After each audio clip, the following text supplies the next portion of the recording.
Hi guys, and welcome to another episode of the Build Muscle and Burn Fat podcast.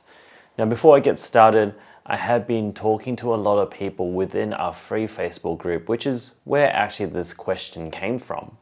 So if you want to know more about how I can help you out and maybe potentially help you with a podcast episode to be more specific, make sure you join that free Facebook group. I'm going to put it within the description box for this podcast. And all you have to do is just answer the questions and I'll accept you in. All right, let's get straight into today's podcast. So in the past, I have been answering a lot of people's questions about their training situations, and I basically send them a questionnaire. Now this is sent from anonymous name. I'm going to call this person Amy. Amy was telling me about how she has not been able to see a lot of progress through her current bulk stage. So a little bit of context, Amy is 33 years old. In the past, she has taken weights training probably around March 2022. So she's relatively new and training age is just under 1 year in training age. Now, training age is how long you've actually been training in that given modality. So in the past, Amy has been doing things like yoga and running. Now, this is where the problem kind of occurs. Amy has made a lot of progress between March and November of 2022, where she's able to see really good progress going from 18% body fat to 12.7% body fat. And you should be very proud of that achievement. That's considered very lean for females, and I'm going to go through that a little bit later on. But she knew that she wanted to bulk up so that she can gain some muscle mass. And for those of you who don't know, muscle mass is great, helps you look more shapely, helps you feel more confident. Also, might I add, helps you strengthen your joints and help you get through your life as well. And you can't live your life through a calorie deficit or living lean all through the year. You need to make sure you have a bit of breaks and allow your body to actually be healthy again, because being lean all the time is not a great idea. But that's not what we're addressing today. What we're really addressing is that Amy was going from a 4-month bulk and she's using what we call an in-body comp scan. So these are pretty well known around the world. And these scanners, basically you step on top of them and you put your hands on them and it sends electrical current through the body. It does not hurt, might I add. I do these all the time. And it sends you an information sheet of what your muscle mass is, your weight, your body fat percentage, and a lot of actually really cool information. Now, I'm not going to go into too much depth about that, but we know how Amy is now measuring her progress. But what she found was that she wasn't gaining any muscle mass during these 4 months. And this can be quite frustrating. You spend 4 months trying to train hard, strengthen your muscles, build more muscle. And this is what I'm going to really figure out how I can help and break down and what I would do if Amy was one of my clients. So a little bit more background history. Amy is also a mum of 2 young boys. She also hits around 8,500 to 11,000 steps per day, which is very, very high. So I imagine those boys are running circles around her. Sleep-wise, she is getting 7 hours worth of sleep, and she trains 4 days per week, which is actually a good amount of training. And her caloric intake is roughly around 1,900 to 2,000 per day. And on the weekends or on a party day, we're looking at 2,300 to 2,600. Usually there's no drinking.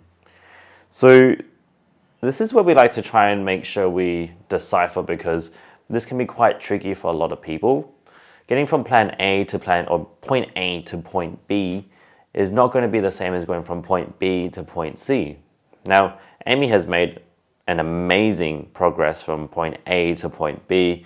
Now we need to try and figure out, with all this information, how we're going to get her to point B, then point C, and point D. Now, these are really important factors to know.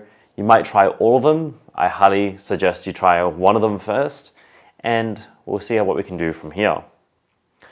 So first, let's talk about training.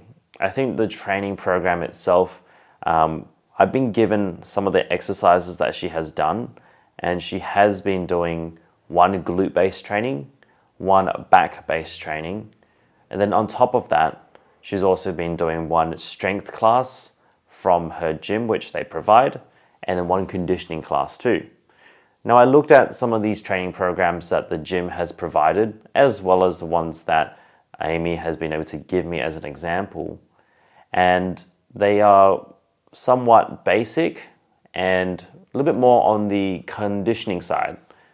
I'm not going to say that's a bad thing, because the classes do have a strength component for 15 minutes. Then they have a bit of a circuit-based part in the middle part to get some hypertrophy and extra volume, and then a bit of a finisher at the end as well. Now, this is what I would say if you were my client. Now, I don't mind the conditioning classes. I actually really like the strength classes. But when you're doing classes that someone else holds, your goals and your results essentially are in the hands of another person, and they have to cater for tens and tens of people, 20 to 30 people potentially throughout the day. So it's not going to be very specific towards you, and it's not going to be very specific towards that one goal. Because as we all know, individualization can help quite a bit. So I don't like going, hey, or I do like trying to tell people exactly what to do, but I realize that people have also got motives, emotions, and things that they enjoy, including the social part of classes. So if you were my client, I would say, hey, look, the conditioning class may not be as beneficial towards you. Maybe you can drop that one and do another session of strength. And I'm going to break down what programming you can do. The strength classes that your class does, I would recommend you still keep on top. Just know that it's not going to be as specific towards you. And with the training program that I'm going to kind of break down for you right now in a simplest form, is going to be a little bit more beneficial towards you and your goal.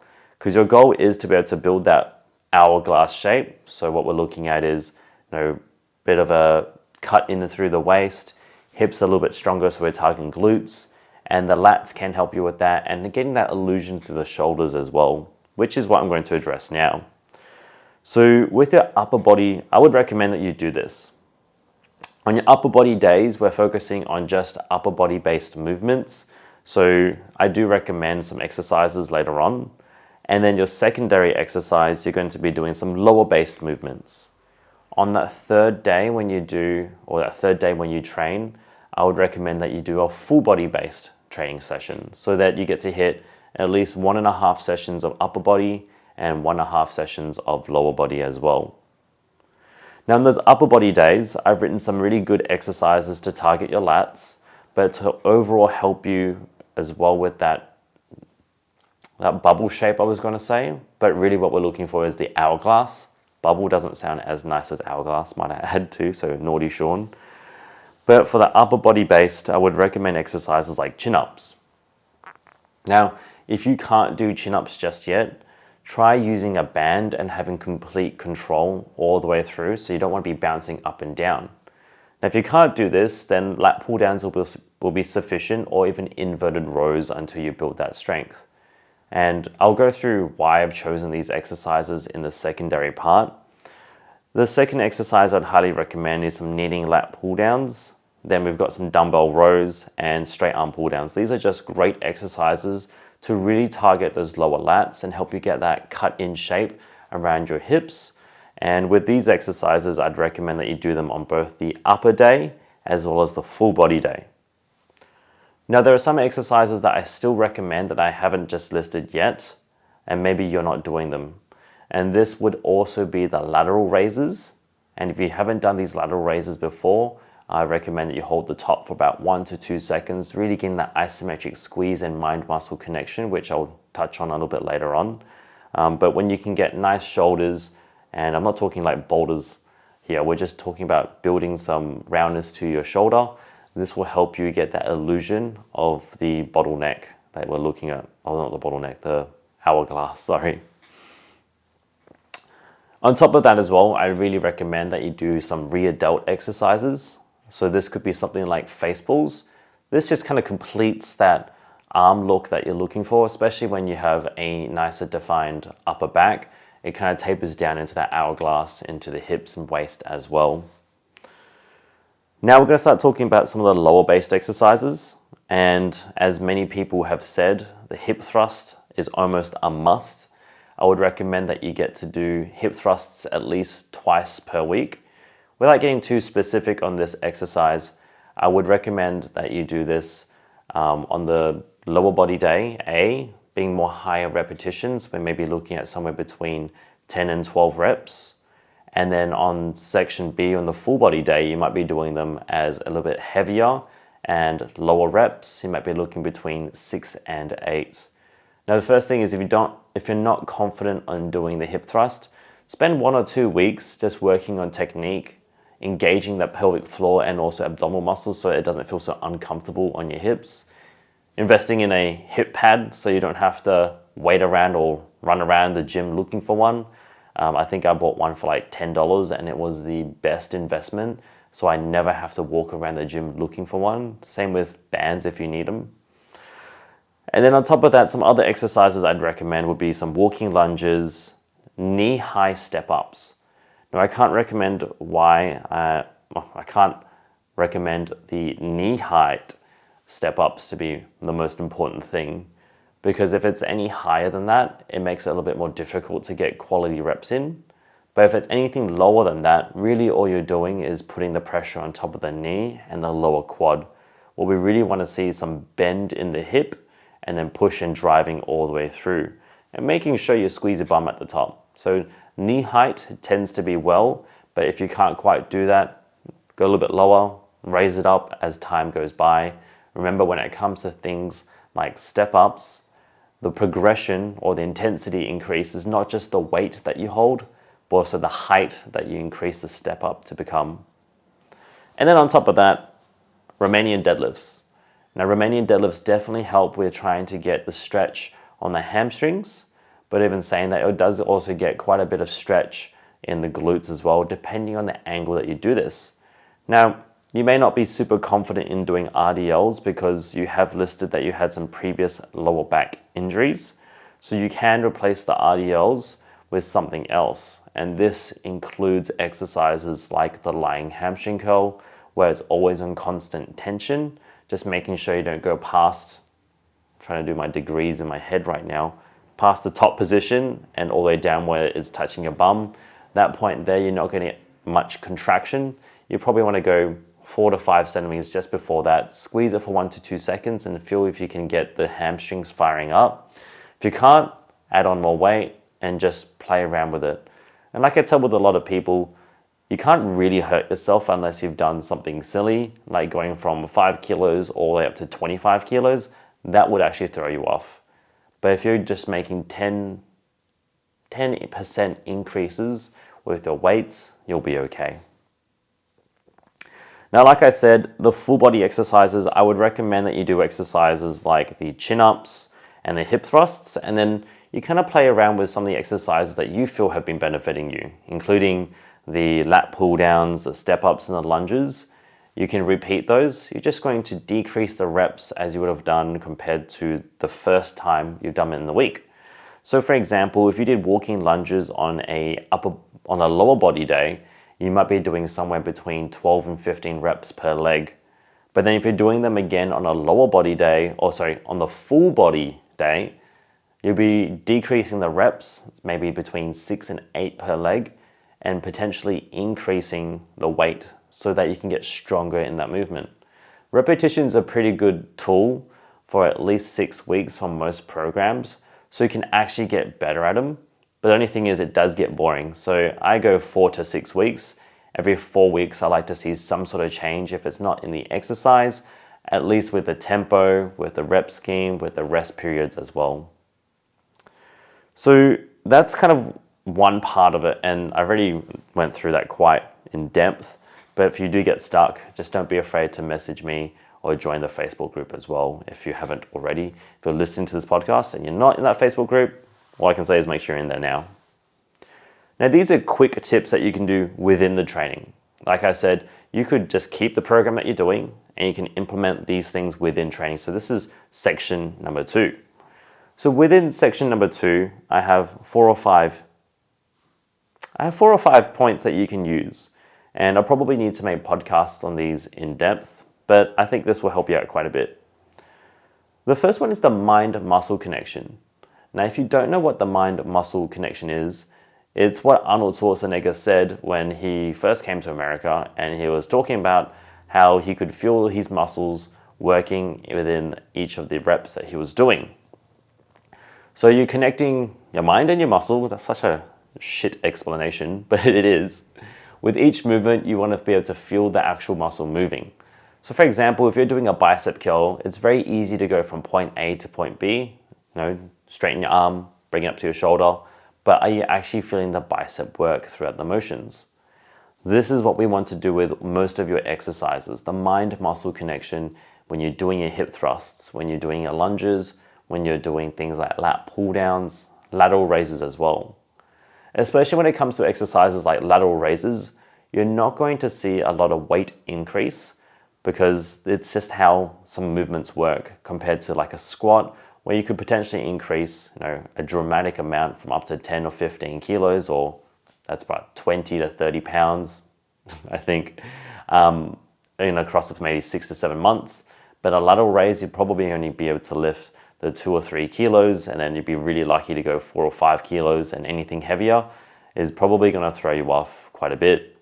So that's why we use mind-muscle connections to make sure that you can kind of activate those muscles more effectively, but don't use this as a reason to not lift a little bit heavier in some movements as well. So you're going to find that sweet balance, which is bringing up to point number 2 of within training, the intensity. How heavy are you actually living? How heavy are you actually lifting? So when I tell people how to train, I do use the reps in reserve, and this is making sure that you lift quite intense, up to 2 reps left within the tank. Now, a lot of people get really confused about this, so I'll make another video about this another time. But the best way to really describe this is making sure that you're lifting as heavy as possible with good technique without hurting yourself. So once you have done this, then you know that's your working weight. So if you're doing exercises of 8 to 10 reps, make sure you're within the rep scheme as well. You want to make sure that you first fall within 8 to 10 reps, and then ask yourself, can I go heavier than that with good technique and without hurting myself? And if it's yes, good, increase the weight. If it's no, you're potentially already at the heaviest that you can do for that training block and that exercise too. Now, rep ranges, as I mentioned before, this could be another whole podcast episode by itself, and I need to kind of speed this up. You want to go somewhere between 8 to 30 reps. Anything lower than 8 reps, yes, it does build muscle. There's scientific proof to show that reps between 1 and 30 all benefit you to be able to build muscle. And I'm not going to favor one more than the other, but I find that, and the literature also says that if you're doing anything between 1 rep to 7 reps, it requires a lot more skill to be able to withstand the weight that you're actually lifting. So I like to go between 8 and 30. Obviously, the weights are going to decrease as the reps go up, but at least you get to get some muscle stimulation with this. And each of those training days, like I mentioned in part 1, will have different rep schemes to help you out with this.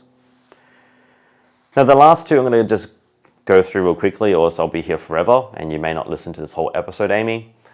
DOMS and soreness. So are you actually getting sore after your workouts?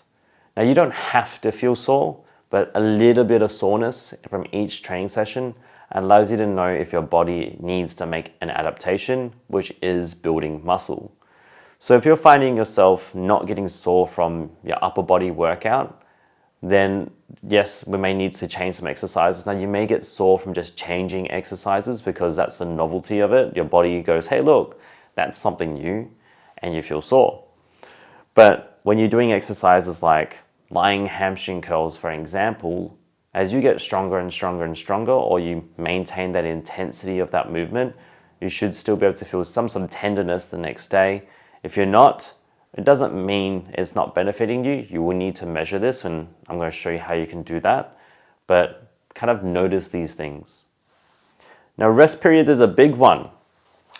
I find that when I've been a trainer for the last 13 years, and I'm still a trainer, I find a lot of people, especially coming from your background of doing cardio, tend to rest too little because they love that heart rate feel.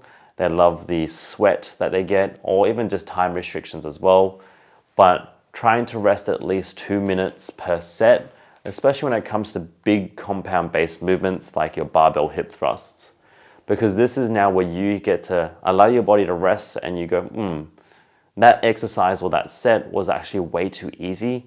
Let's add 5 more pounds, 5 more kilos, 10 pounds, 10 kilos, whatever it might be, to make it and push it to your highest weight that you can do within that rep range, making sure it's still with good technique. I said that pretty well. So try that out. Smaller exercises like your bicep curls, tricep extensions, lateral raises, and even hamstring, lying hamstring curls. Those can be up to 90 seconds rest instead. But take that into consideration. If you can only get a certain amount of time, obviously, then prioritize those longer rest periods for the big compound movements and see where that takes you as well. Now, nutrition is going to be a really good one. So your body fat percentage increased, but we weren't able to see some muscle gain. So you can do all those things I mentioned above, and if your nutrition's off, it's probably still not going to give you the goals that you need. So body fat percentage increased, and what we like to try and see is what the breakdown of your macros are. And I didn't ask you this, but I'm going to go through it, and hopefully this helps you out too. The first one is that you do tend to eat between 2,000 calories and 2,600 closer on weekends and party days. Well, you don't drink alcohol, might I add, which is great. I would say that your protein goal, if you haven't already, needs to be between 125 grams to 135 grams. Now, if you're not measuring this as well, you can use the palm size measurements. So that's 4 to 5 palm sizes of protein. That's palm thickness and palm width as well. I think I said that right. But 125 to 135 grams of protein. So we all know 100 grams of chicken breast is not 100 grams of protein. It's the yield we're looking for. If you don't know what that means, join the Facebook group. After that, you already know your caloric intake as well. So rework your carbohydrates and fat. Now, find out which one you're going to be more sensitive to and which one benefits you more in your training. And I find that most people benefit from carbohydrates being the higher one. So maybe up to 30 to 40% remainder of those calories. Once again, this is not super accurate because I don't know you as a person, but these are great foundation steps to go through. All right, progress markers. So this is how you're going to measure your progress. So in-body scans are great, and I found that even when I first started using them, I hated them. But now that I use them more often, it gives me some direction. But there are some things that can kind of throw it off, especially if you don't have access to it like I do. I can do multiple scans per week, but some people can have to pay for it, and that can get quite costly. So it might be like $30 per scan. And if you're doing that every week, that's $120 per month. So I try to say, look, sometimes you may get an off reading. Talk to the technician, go, okay, we just do another one and see if it's going to be the same or reliable. But the things that can throw you off in terms of the in-body scan, there's so many things because it's electricity at the end of the day. It is going to be temperature of the day, so hotter days versus colder days, time of day as well, morning versus night, and that could be also by how much food you've eaten, how much water you've taken. Those things affect what the electricity does in your body. And this is also another one, ladies' menstrual cycles as well, that definitely throws off reading scans. And so when I have ladies jumping on the scanners, I'm like, don't do it on a certain time of month if you need to, and change it so we can get it more regularly, or we just do 3 in a row and then miss a 4th one if we need to. But other ways that you can really start to see progress is cheaper as well. The first one's going to be your body composition. Are you taking photos of your actual body? So find out what you feel comfortable with, and usually it's going to be, when you first wake up, mirror, see if you can notice anything as well. Sometimes you're just training in the gym and you flex and you're doing your bicep curls. You can see some separation. You're like, yeah, that's progress. Another one is your strength increase. Now, I've given you a lot of new exercises too, so you may see yourself increasing in strength all the time. Now for ladies, you're probably going to see more of an increase from month to month or fortnight to fortnight as opposed to week. But sometimes you get those week to weeks and you should be very proud of it. Then starting to feel about that mind-muscle connection. You can't measure mind-muscle connection, but you can definitely feel it when you're like, this exercise feels completely different to last week in a good way. I feel more comfortable. And those are generally the two things that you can try and use instead of the body composition scanner. Now, I've given you a lot of information here, and this is probably around the third or fourth lady who's actually asked me, Sean, can you kind of break down what I'm doing wrong and how can I, make it better? Which has inspired me really. And what I'm going to say is join that free Facebook group that I've got for you and anyone who's listening to this too. I don't want people to struggle when it comes to training. So join that free Facebook group. I will. I'm going to put it out there. I will be making a special promotion for all ladies who are looking to build glutes, build an hourglass, and honestly, make some progress too. So if you join that free Facebook group, I'm going to announce it there as soon as this episode drops. And if you're in that, you guys are going to be the only people who are going to be offered this. So join that group. I'm going to make that program now, start planning it over the weekend. And if it inspired me and I'm already thinking it is either going to be named Project Hourglass or the Hourglass Project. That's not bad for the top of my head. Anyway, thank you for listening to this episode. I hope this helped you out, Amy, and to any other lady out there who's been trying to build muscle or getting stuck, especially when you've gone through a 4-month bulking phase or even thinking about a muscle building stage. The next episode, or the next few episodes actually, I'm going to talk about how to build muscle and should you be building muscle in a bulk or a cut, or in other terms, a caloric surplus or a deficit, and the benefits of it as well and how to implement it. But one of the things I'm going to really say to everyone out there is thank you so much for listening to this podcast. It has grown tremendously. I thought I'd only get maybe 100 podcast downloads per month. In my second month, I'm already close to 500. So I'm averaging somewhere between 100 to 250, which is crazy to fathom. If I had this many people in a room listening to me talk, I would probably cry out of happiness. So thank you so much. If you haven't already, please share this podcast with anyone who you think will benefit. And if you could, please leave a 5-star review on Apple Podcasts for the Build Muscle and Burn Fat. That helps me so much. And thank you for your time. Keep building momentum.